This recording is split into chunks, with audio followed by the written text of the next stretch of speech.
Buenas, hermanos y hermanas. No olvidemos nuestras máscaras. Hay que mantener la distancia social y siempre lavarnos las manos 20 segundos o usar el hand sanitizer, sanitizador de manos. Damos gracias al Señor. Estamos con un buen invierno, así que estamos bien cubiertos. Han bajado mucho las temperaturas, sobre todo el estado de Texas. Al norte ha habido mucha nieve. Acá no ha llegado la nieve, pero sí nos ha tocado el fresco para algunos, el frío para mí. Bien, gracias al Señor por esta oportunidad.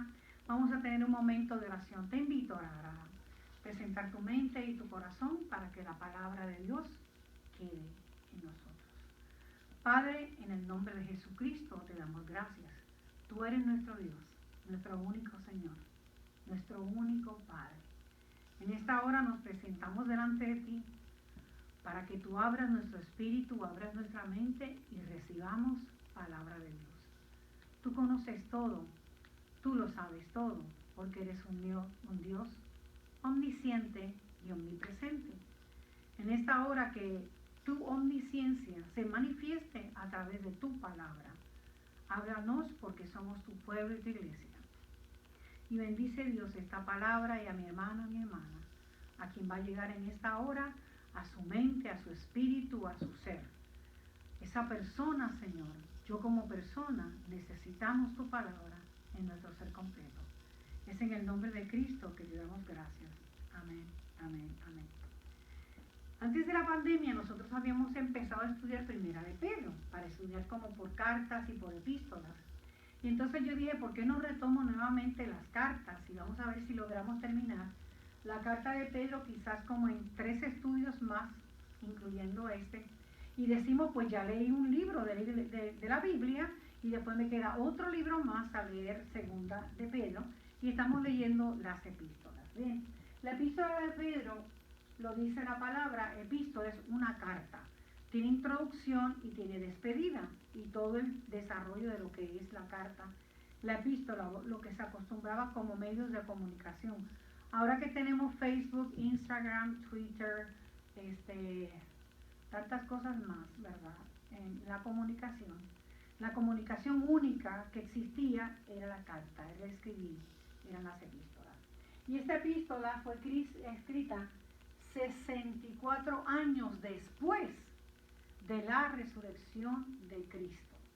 64 años después, o sea, Cristo nace, desarrolla su ministerio a los 33 años, está ministrando, ¿verdad? Muere el Señor Jesús en esa edad de los 33 años. Y esta iglesia va a surgir en ese tiempo, o sea, en este cálculo hay alrededor de 31 años después de la muerte de Cristo, que ha pasado ya. Y la iglesia se ha ido, como se utiliza mucho la palabrita hoy en día, se ha ido empoderando, se ha ido dando a conocer. Y a la misma vez se ha ido esparciendo. Y volví al mapa, me encantan los mapas, sobre todo para estudiar, porque aquí está la zona de lo que es pues la tierra del Señor, lo que es Jerusalén. Aquí está Jerusalén. Tenemos Damasco, y este mapa es del Nuevo Testamento, ¿verdad? El tiempo de Jesús. Y de hecho están los puntitos que son también los viajes paulinos que vemos nosotros y las cápsulas, los límites, perdón, de lo que es del Imperio Romano. Entonces está bien su diagrama. Entonces cuando escribe Pedro, busque la Biblia, acuérdense que le dije que buscar la Biblia, que estudiáramos con la Biblia. Dice Pedro, ¿ve? El autor es Pedro, apóstol de Jesucristo, a los elegidos, extranjeros, dispersos por el Ponto, Galacia, Capadocia, Asia y Bitina. Capadocia, Asia es todo esto. Esta es Galicia, esta es Galicia. Así que la gente que estaba en Galicia, que estaba en el Ponto al norte, que estaba más hacia el centro, Capadocia, a todos estos que son cristianos, pero que no están en Jerusalén, que no permanecen dentro de lo que llamamos el templo, la zona santa de Dios, sino que son prácticamente diásporas. Y el concepto diáspora se refiere a aquellos que son de una denominada fe o de una denominada etnia y le tocó migrar, le tocó irse, pero no pierden ni su religión, ni sus características físicas de costumbres y cultura con su idioma, y estos son los que se llaman la diáspora. Estos son los de la diáspora, los que están, miren, en Capadocia, los que están en Cilicia, los que están en el Ponto está al norte, los que están en toda esta galaxia que está suelta, ¿verdad? Que es grande, que es amplia. A todos los que están habitando aquí, a eso le escribe Pedro. Le escribe Pedro y le dice extranjeros, a ellos que son también, están dispersos, ellos están dispersos, pero según la previsión de Dios Padre, mediante la obra santificadora del Espíritu Santo, para obedecer a Jesucristo y ser redimidos por su sangre, que abunda en ustedes la gracia y la paz. O sea, no es una carta dirigida a los romanos, los que están en Roma. Por eso se llama romano esta carta. No es una carta que está dirigida a los éfesos o a los gálatas o a los de Filipos, ¿verdad? Filipenses, sino que es una carta que se titula por los críticos una carta universal. Por eso abarca tanto en términos de geografía, de espacios geográficos, a todos los cristianos que están por aquí medio regados, medio dispersos, medio de esa diáspora tan amplia, le dice, le escribe el apóstol Pedro. Vayamos un poco a Pedro. Pedro es el que el Señor llama, ¿verdad? Y tiene un llamado por el mismo Jesús en Mateo 4:19. Y quien luego, ¿verdad?, le cambia el nombre y le llama Cefas, que significa pues ese Pedro, ese que va a ser cabeza, que es piedra. Este Pedro reconoce a Jesús como el Mesías, es el que dice, tú eres el Cristo, ¿verdad?, el Hijo del Dios viviente. Da ese título mesiánico que lo vemos en los evangelios de Mateo, Marcos, Lucas y Juan. También ese es el que negó a Jesús 3 veces. O sea, vemos de Pedro los pros y los cons, igual que nosotros como cristianos. Tenemos unos días muy buenos, unos días muy espirituales, unos días llenos de una sonrisa, de una fe. Oye, nos comemos los niñitos crudos, como digo yo. Y otros días que estamos, oye, no me digas nada, que estoy que no puedo ni con mis pies, los traigo aquí arrastrando. Pero esos somos nosotros, los seres humanos. Esos son nosotros, igual que Pedro, un ser humano, pero un hombre que decide servir a Dios. Así que este Pedro también niega a Jesús, perdón. Sin embargo, también es el hombre que Dios le dio una misión especial. Lo primero es que predica el primer mensaje sobre Jesucristo, y lo predica en el libro de Hechos, capítulo 3 y 4. En él comienza una llenura del Espíritu Santo luego que son bautizados, que hay experiencias de Hechos 5, 15 al 22, y también Hechos 3, 7, 9, 33 al 40, de cómo obraba el Espíritu de Dios en Pedro. Voy a anotarlo por si quieren buscarlo luego, ¿verdad? Hechos, primero en el capítulo 3 y 4, también en Hechos, capítulos 3, 7, Hechos 9, 34 y el 40. Estos son experiencias muy poderosas, perdón, espirituales en la vida de Pedro. ¿A qué nivel llegaban estas experiencias? Estas experiencias llegaban al nivel de que ponían los enfermos fuera, y cuando pasaba Pedro con su sombra eran sanados. Alabado sea el nombre del Señor. Considero que esto no es metáfora, ni esto es ninguna visión, sino que el relato que abarca hechos en la iglesia son esos mismos, hechos, asuntos reales, manifiestos y verdaderos. Pedro es el líder que señala la Escritura a partir del discurso de Pentecostés en Hechos 5.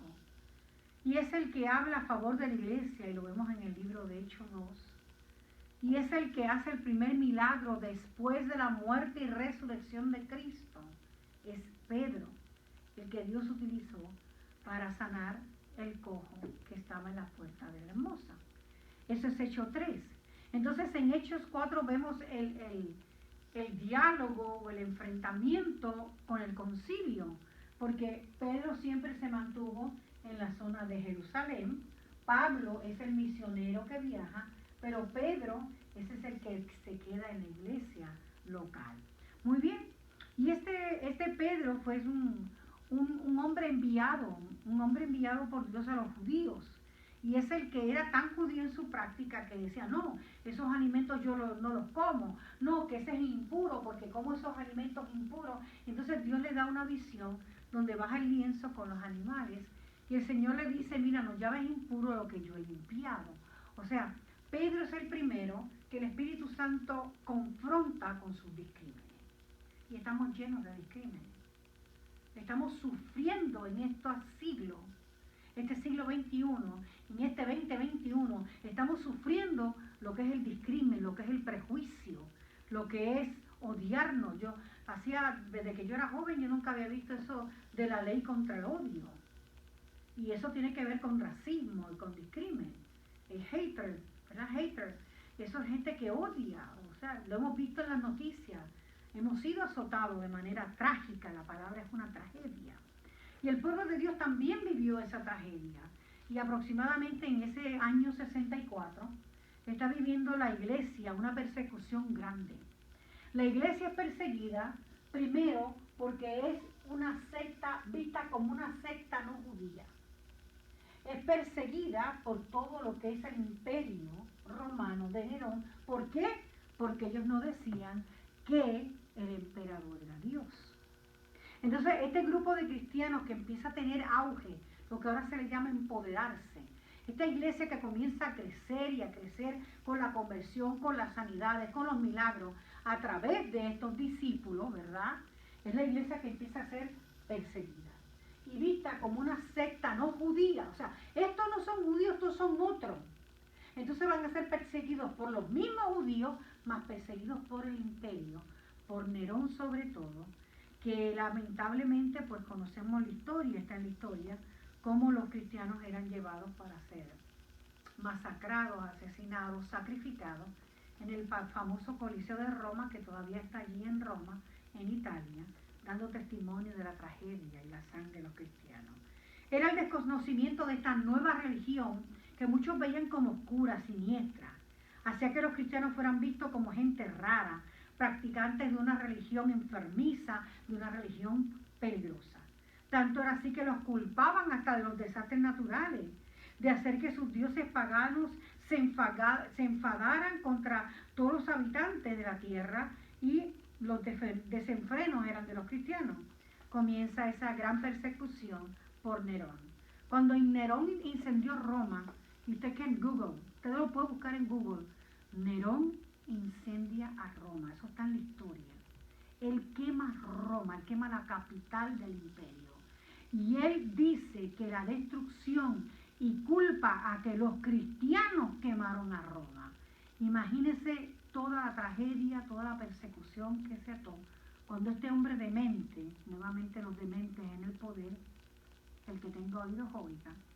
Entonces vemos que ordena y dice, fueron los cristianos los que quemaron a Roma. Eso es una persecución terrible, horrenda para los cristianos, y no lograban estar tranquilos en ninguna parte del imperio, ya no había ninguna tranquilidad para ellos. Nerón hacía calamidades, abusos, lo más trágico, con esto estoy terminando, para continuar el próximo día de estudio miércoles. Les echaba brea a los cristianos y los amarraban a unas estacas largas y los convertían en antorchas humanas para alumbrar las noches en Roma. Una crueldad tremenda. Y como respuesta a ese momentum de esa persecución, viene la esperanza. Alabado sea el Señor. Y viene primera y segunda de Pedro, que seguimos en nuestra próxima clase, primero Dios. Aquí vemos el mapa, vemos cómo llega esta palabra para todos estos que están dispersos, para que haya una palabra de esperanza sobre nuestro Señor Jesucristo. Le espera su pastora y amiga Nidia Irizarry Jara en nuestro próximo estudio. Comparta con sus amigos. Es un estudio breve pero muy conciso. Tengamos un momento de oración. Señor Dios, acompañamos en el luto y en la muerte a la familia de nuestra hermana Susi Pimentel. Ella descansa en tus brazos, ya se terminaron los dolores y los afanes. Pero dale fuerza y fortalece a sus hijos, a sus nietos, bisnietas, a Ashley, a Maribel. Sus hijos, Dios, necesitan de tu paz, de tu consuelo y de tu fuerza. También la familia de mi hermana Piedad González. A cada uno de sus hijos, nietos y bisnietos, dale la paz que solo Cristo puede dar. Hacia Melissa, Señor, miembro de nuestra iglesia, que ha perdido, Dios mío, a su suegro y a su cuñado. Y en esta hora oramos y clamamos por su esposo, Señor, que está con COVID en el hospital. Ten misericordia, te lo rogamos, Dios. Por pacientes, Dios, en enfermedad, nuestra hermana Gloria Valdés, nuestro hermano Polo Valdés, nuestra hermana Enriqueta Ramírez, que tu gracia le sostenga, que alma siga mejorando en el nombre de Cristo y que Cristo, solo Cristo, sea glorificado. Señor, las peticiones de mis hermanos, de mis hermanas van delante de ti. Tú lo sabes todo. Respóndenos, papá, porque tenemos fe y confianza en el Dios vivo. Oramos en fe, solo fe y acción de gracias, como dice la palabra, en el nombre de Jesucristo nuestro Señor. Jesucristo es el Señor, en el nombre de Jesucristo. Amén.